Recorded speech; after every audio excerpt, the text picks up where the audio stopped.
সবার আমন্ত্রণ উৎসবের অঙ্গনে, আজ সবার আমন্ত্রণ উৎসবের শোভালোকে, আজ আলোকিত মন উৎসবের শোভালোকে, আজ আলোকিত মন উৎসবের অঙ্গনে আজ। নমস্কার, RGTR ডায়েরির নতুন দিনের একটা ভিডিওতে আপনাদের স্বাগত জানাই। তো আপনারা কেমন আছেন? আমরা খুব ভালো আছি। আর অনেক দিন পরেই একটা বড় একটু ভিডিও দেওয়ার চেষ্টা করলাম। তো ভাবছি কি আজকে একটু ভালো মন্দ বানাচ্ছি, তো একটা নতুন ভিডিও তৈরি করি, তাই একটু বানাতে চলেছি। তো যাই হোক, আমার ছেলে মেয়েরা খাবে আজকে মালপোয়া, সেটাই আজকে বানাতে চলেছি। তো কর্তামশাই না চিনি দিয়ে খাবে না, জানেন তো, উনি চিনিটা একদমই অ্যাভয়েড করে চলেন। সেই জন্য আখের গুড় দিয়েই এটা আমি বানাচ্ছি। আর এটা আমি বানাতে কী কী মানে দিয়েছি, কী কী দিয়ে বানাচ্ছি সেটাও আপনাদেরকে একবার করে বলে দিচ্ছি। এটাই আছে সুজি, গমের আটা, তারপরে গুড়, মৌরি, এই সব আর কি। তারপরে দুধ দিয়ে মেখেছি, আর যে চালের গুঁড়ো, আবার সুজি, এই সব দিয়েই তৈরি করছি এটা। তো ব্যাটারটা আমার তৈরি করা হয়ে গেছে, এটাকে আমি 10 মিনিট মতো রেখে দিলাম। আর এদিকে মেয়ের চুলটা একটু বড় হয়ে গেছে, অগোছালোভাবে সারাদিন ঘুরে বেড়াচ্ছে। তো আমি বললাম চল তোর চুলটা আগে বেঁধেই দিই। তো ছেলেকে চুলটা বেঁধে দিয়েছি, এবার মেয়েকে চুলটা বেঁধে দেবো। আর এদিকে বিছানাটাও একটু গুছিয়ে নেব। ততক্ষণ হতে হতে ব্যাটারটা একটুখানি রেস্ট পাবে আর কি, ওটা একটু মজবে আঁকে যেটা বলে। তো যাই হোক, ওটাকে মেখে রেখেছি, আর এদিকে এই কাজগুলো একটু করে নিচ্ছি।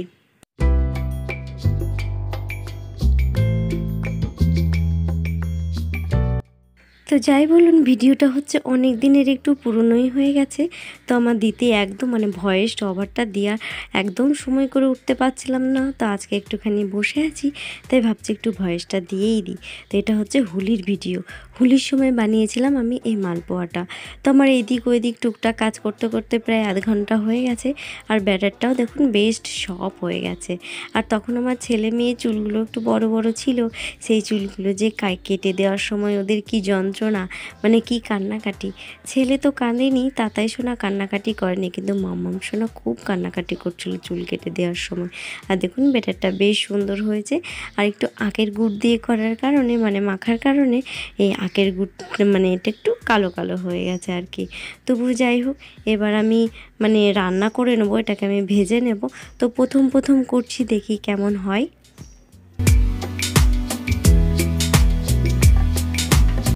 তো ছেলের আমার গল্পই ফুরোয় না। তো যাই হোক, ও গল্প করছিল, তো আমি বললাম যাও একটু ঠাম্মার কাছে গিয়ে বসো গা। তো সচলাচল ঠাম্মার কাছে যেতে চায় না, তো বললাম যে কি যাও একটুখানি, তাই গেছে। এদিকে মাম্মা আর তাতাই সোনা দুজন মিলে ঠাম্মার সঙ্গে বেশ গল্প করছে। আর ওর ঠাম্মাও বেশ ভূতের গল্প ভালোই চালিয়েছে।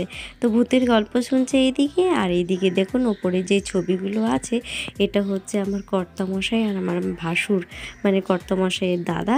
আর এদিকে আমার শাশুড়ি মেয়ে, আর দুই দিকে দুই ছেলে, কর্তামশাই আর ওর দাদা দুজন আছে। কিন্তু ওর পিতাশ্রীটা আর নেই, পিতাশ্রীর ছবিটা আছে অন্য এক জায়গায়, কিন্তু এখানে আর নেই ওদের। তো যাই হোক, আমি তেলটা গরম হয়েছে নাকি একটুখানি দেখে নিই। তো ছোট্ট করে অল্প করে একটু দিলাম। তো এটা যখন এটা দেওয়ার কারণে আমি বুঝতেও পারবো তেলটা ভালো হিট হয়েছে কি না।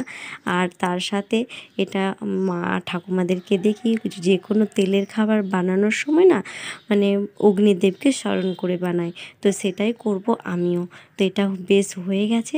তো আমি এটাকে অগ্নিদেবকে স্মরণ করে দেব, আর একটা পাত্র একটা গ্লাসে জল দেব।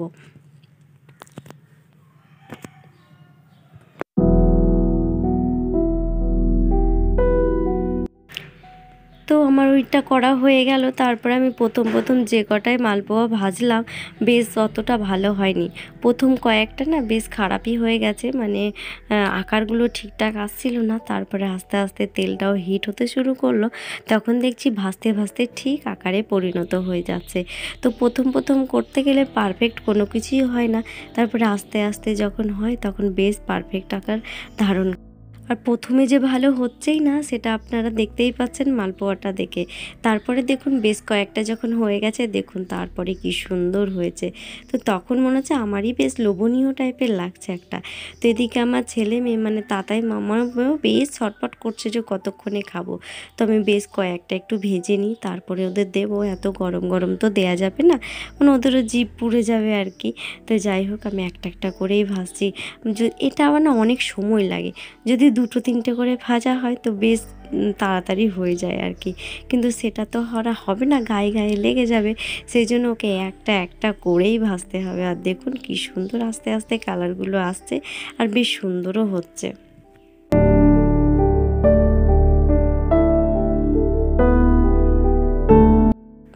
তো আমরাও ছোটোবেলায় মা যদি কোনো তেলের খাবার করতো মানে কোনো ভালো মন্দ, তো আমাদেরও মনে হতো কতক্ষণে খাবো।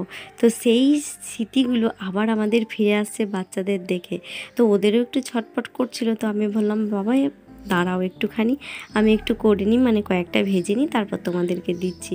তো কয়েকটা ভাজা হয়ে গেছে, তারপরে আর একটা ছোটো বাচ্চা হচ্ছে আমার শাশুড়ি মাতাও। তো যাই হোক ছেলে মেয়েকে দেওয়ার পর তারপরে শাশুড়ি মাকেও দেওয়ার চেষ্টা করলাম।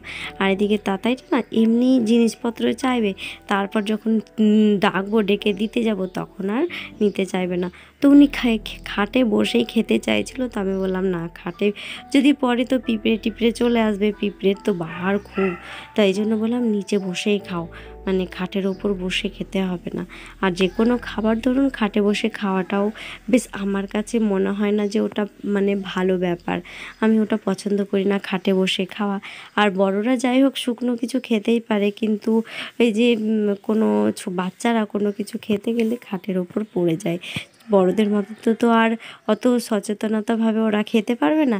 তো যাই হোক ওরা খাচ্ছে আর ওদের খুব ভালো লেগেছে খেতে এটা। তো মেয়েও বলছে ভালো হয়েছে, কিন্তু ও অত এক্সপ্রেশন দিচ্ছে না, ছেলের খুব আগ্রহ।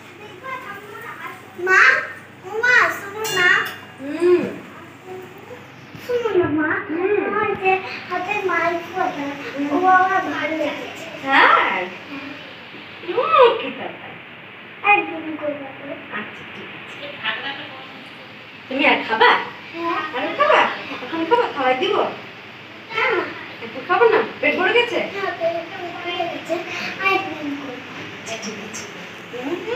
যাও খেলা করো।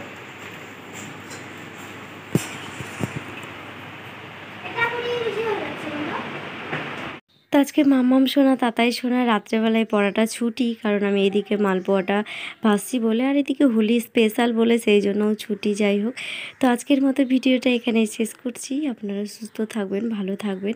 আর ভিডিওটা কেমন লাগলো কমেন্ট বক্সে অবশ্যই জানাবেন। আজকের জন্য টাটা, আবার দেখা হবে নতুন একটা ভিডিওর সঙ্গে। ততক্ষণের জন্য সুস্থ থাকুন আর ভালো থাকুন।